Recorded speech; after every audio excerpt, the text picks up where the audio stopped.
तारीख पर तारीख, तारीख पर तारीख, तारीख पर तारीख मिलती रही है, लेकिन इंसाफ नहीं। कैसे हैं आप लोग? उम्मीद करता ठीक ही होंगे। आज हम बात करने जा रहे हैं उत्तर प्रदेश के प्रमुख पर्यटन स्थल के बारे में। अगर आप इसको देख लेंगे तो हर परीक्षा में पूछा जाता है सवाल, आप उसको आसानी से कर लेंगे। तो हमारा देख सकते हैं सबसे पहले है ताजमहल आगरा। अगर आप यूपी में आए हैं और आगरा नहीं गए हैं तो समझ लीजिए आप कहीं नहीं घूमे हैं। हमारा प्राचीन स्थलों में से एक है आगरा। आगरा प्यार की निशानी है। शाहजहां ने अपनी बीवी मुमताज़ के लिए बनाया था। ये यमुना नदी के किनारे है। यह एक मकबरा है, ध्यान रखिएगा, यह एक कोई घूमने की जगह नहीं है, एक मकबरा है। तो हमारे देखिए प्राचीन स्थल है वाराणसी, विंध्याचल, अयोध्या, चित्रकूट, प्रयाग, नैमिषारण्य, मथुरा, वृंदावन, देव शरीफ आदि यहाँ पे आप घूम सकते हैं। बहुत ही अच्छा लगेगा आपको। हमारा है फतेहपुर सीकरी में शेख सलीम चिश्ती की दरगाह है। फतेहपुर सीकरी को अकबर ने बहुत ही ज़्यादा महल वहाँ बनाए हैं, बुलंद दरवाज़ा कुछ भी। तो फतेहपुर सीकरी आप घूम लें तो आपको अच्छा लगेगा। सारनाथ, श्रावस्ती, कुशीनगर, सकरिसा, कापियुष्ट, वर्तमान फर्रुखाबाद, पिपरावा, कौशाम्बी ऐसे प्रमुख स्थान यहाँ पे आप आसानी से घूम सकते हैं।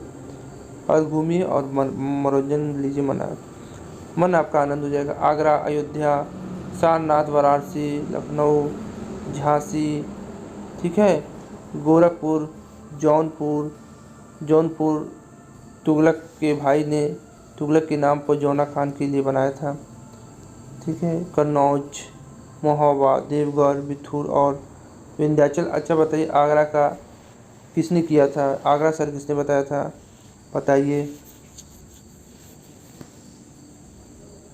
सिकंदर लोदी ने आगरा शहर बसाया था। हिंदू मुस्लिम वास्तुकला और संस्कृति के महत्वपूर्ण खजानों से भरा है। उत्तर प्रदेश के गोंडा जिले में मत्स्यनाथ पाटन नामक प्रसिद्ध देवी पीठ, वहाँ पे आप घूम सकते हैं। आगरा जिले में स्थित है बंतेश्वर, जहाँ शिव जी के 101 मंदिर यमुना जी के किनारे, वहाँ भी आप घूम सकते हैं। यहाँ पे ताजमहल, आगरा, सीता समाहित स्थल, सीतामढ़ी मंदिर, संत कबीर नगर, भदोही, यहाँ पे आप घूम सकते हैं। प्राचीन तीर्थ स्थान में वाराणसी, अयोध्या, विंध्याचल तो हर कोई जाता है, अयोध्या भी, वाराणसी भी, चित्रकूट, प्रयाग, सोरा, मथुरा, वृंदावन, देवा शरीफ आदि पर आप जाकर घूम सकते हैं। फतेहपुर सीकरी में शेख सलीम चिश्ती की बंदरगाह है। फतेहपुर सीकरी अकबर को पुत्र नहीं हो रहा तो वो पैदल ही लाल किला उस समय नहीं था, दिल्ली से फतेहपुर सीकरी गए थे सलीम चिश्ती की दरगाह पर, वो भी नंगे पैर। उसके बाद उनको पुत्र हुआ, ठीक है। फतेहपुर सीकरी शेख सलीम चिश्ती की दरगाह है।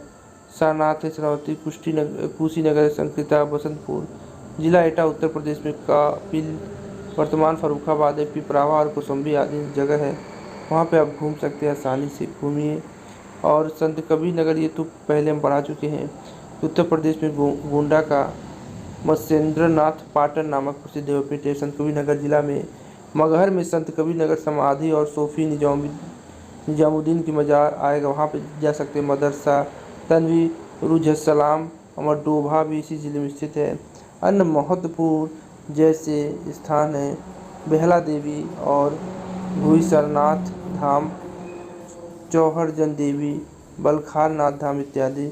और दुधवा नेशनल पार्क, लखीमपुर खीरी जरूर जाइएगा। और लायन सफारी इटावा आप जरूर जाइएगा चिड़ियाघर देखने के लिए। तो यहाँ सब घूमने की जगह उत्तर प्रदेश में आप घूम सकते हैं आसानी से।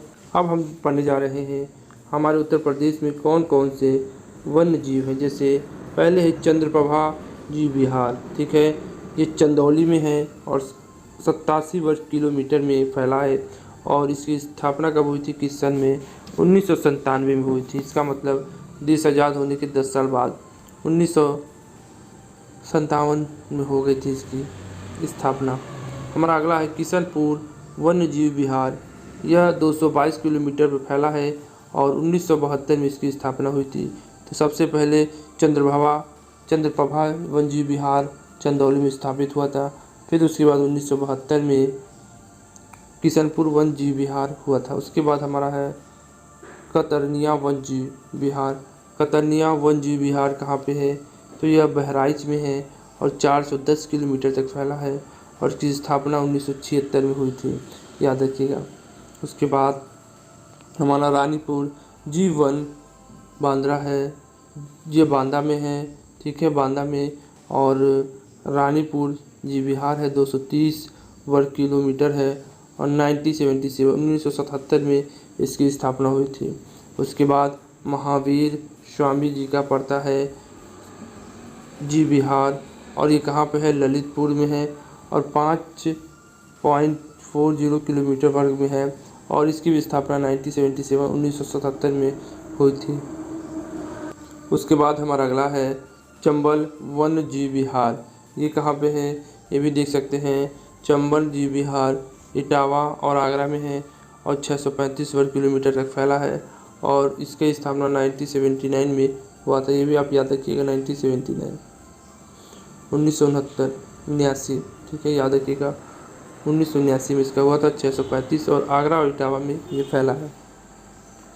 उसके बाद हमारा है कैमूर जन वन्य जीव विहार, ये कहाँ पे है, मिर्ज़ापुर और सोनभद्र में है और 510 किलोमीटर है और 1982 में इसकी स्थापना हुई थी। हस्तिनापुर वन्य जीव विहार, ये कहाँ पे है, मेरठ, मुरादाबाद, मुजफ्फरपुर नगर में है और 2773 वर्ग किलोमीटर है और इसकी स्थापना 1986 में हुई थी, याद रखिएगा। उसके बाद हमारा है कि सेहागी वरण जो वन्य जीव अभयारण्य है, सेहागी, ये कहाँ पे है, यह महाराजगंज में है और 428 वर्ग किलोमीटर है। 1987 में इसकी स्थापना हुई थी। इसके बाद सलेहवा वन्य जीव है हमारा, वो कहाँ पे है, ये बहराइच और गोंडा में है। इसका 452 वर्ग किलोमीटर है और 1987 में इसकी भी स्थापना हुई थी। हमारा अगला है कछवा वन्य जीव अभयारण्य, ये कब हुआ था, कछवा वन्य जीव अभयारण्य हमारा वाराणसी में है और 7 वर्ग किलोमीटर है और 1989 में हुआ था इसकी स्थापना, याद रखिएगा। और हमारा अंतिम है पीलीभीत टाइगर रिजर्व, यह कहाँ पे है, पीलीभीत में है, पीलीभीत नाम से पता चलता है और कब हुआ था, 1079 वर्ग किलोमीटर में इसका फैला है और 2008 में इसकी स्थापना हुई थी। इतना वन अभयारण्य आप याद रखिए, इतना वन अभयारण्य आप याद रखिए, इसमें से ज़रूर कुछ ना कुछ पूछा जाएगा। चलिए बढ़ते हैं अगले टॉपिक की ओर। हमारा पहला टॉपिक था कि कहाँ कहाँ आप घूम सकते हैं पर्यटन, उसके बाद वन्य जीव अभयारण्य। अब हमारा है पक्षी विहार, पक्षी विहार भी बहुत पूछा जाता है। जैसे हमारा है नवाबगंज पक्षी विहार, यह उन्नाव में है, 2 वर्ग किलोमीटर फैला है। 1984 में इसकी स्थापना हुई थी। हमारा अगला है समस्तपुर पक्षी विहार, ये कहाँ पे है, ये रायबरेली में है, 8 वर्ग किलोमीटर तक फैला है। इसकी स्थापना 1987 में हुई थी।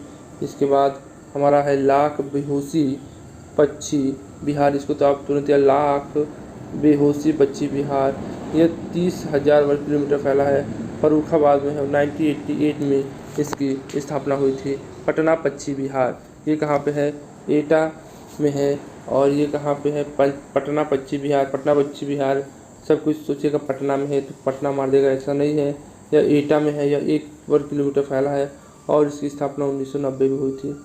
इसके बाद हमारा है विजय सागर पक्षी विहार, ये कहाँ हुआ था, हमीरपुर है, 3000 वर्ग किलोमीटर फैला है और 1990 में इसकी भी स्थापना हुई थी।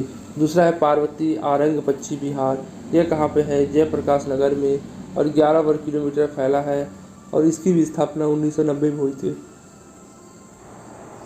फिर हमारा है सांडी पक्षी विहार, ये कहाँ पे है, 3 वर्ग किलोमीटर है, 1990 में है। इसके बाद बखरी पक्षी विहार है, बस्ती में है, 30 वर्ग किलोमीटर, 1990 में। ओखला पक्षी विहार है, ये गाज़ियाबाद में है, 4000 वर्ग किलोमीटर, 1990 में है। फिर हमारा यहाँ पे है कि सूर सरोवर पक्षी विहार कहाँ पे है, आगरा में है, 4 वर्ग किलोमीटर है, 1991 में इसकी नींव रखी गई थी। नींव क्या इसी समय बनाया गया था। फिर एक बार सुहरताल पक्षी विहार, ये कहाँ पे है, यह बलिया में है और बलिया में ये 34 वर्ग किलोमीटर फैला है, 1991 में बना था। एक बार हम फिर से सही नज़र से देख लेते हैं कि रिवीजन कर लेते हैं, आपको याद हो जाए। सुरहताल पक्षी विहार कहाँ है, तो ये कहाँ पे है, बलिया में है 34 वर्ग किलोमीटर 1991। सूर सरोवर पश्चिम बिहार 4 वर्ग किलोमीटर है, आगरा में है 1991 में बना था। सांडी पश्चिम बिहार हरदोई में है 3 वर्ग किलोमीटर 1990 में बना था। फिर उसके बाद ओखला पश्चिम बिहार कहाँ है, गाजियाबाद में है 4 वर्ग किलोमीटर 1990 में स्थापित हुआ था। फिर हमारा कहाँ है, समान पश्चिम बिहार है, मैनपुरी में है 5 वर्ग किलोमीटर फैला था 1990 में बना था।